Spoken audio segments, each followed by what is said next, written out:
విశాఖ ఉక్కు సిఈడి విభాగంలో 30 ఏళ్ల నుంచి ఒప్పంద కార్మికులుగా పనిచేస్తున్న 150 మందిని ఇటీవల విధుల నుంచి తొలగించారని, 7 నెలల వేతనాలు ఇవ్వలేదని బాధిత కార్మికులు విశాఖ కలెక్టరేట్ వద్ద ఆందోళన వ్యక్తం చేశారు. వెంటనే తమను విధుల్లోకి తీసుకునేలా కలెక్టర్ ఆదేశాలు ఇవ్వాలని డిమాండ్ చేశారు.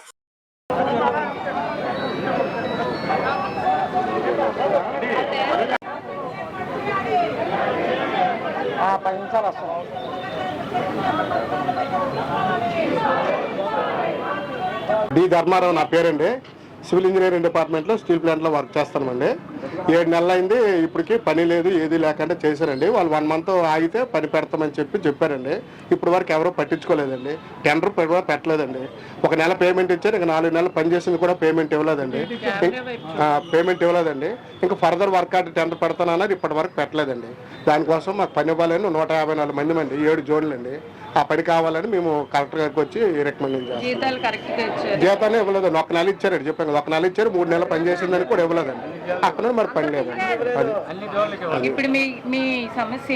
మా సమస్య మళ్ళీ మాకు పని కావాలండి. మేడం పని టెండర్ సెక్షన్ లో టెండర్ వేయడానికి రెడీగా ఉంది, ఇంకా పని ఇవ్వలేదు. పిలుస్తానంటారు, రోజుకి కాలయాపన చేస్తాను. అదే ఇదా చెప్పమని మళ్ళీ పని కావాలని టెండర్ పెట్టమని చెప్పి పెట్టామండి. వెనక జోన్లు పిలిచారు కానీ ముందు జోన్లు పిలవలేదండి. వెనక 2 జోన్లు ఉన్న వాళ్ళు పిలిచారు, మాకు పిల్లలేదండి. 7 జోన్లు మెయిన్ జోన్లకి ఆఫీస్ ఉన్నారు. అది మిస్ వాటి కోసం.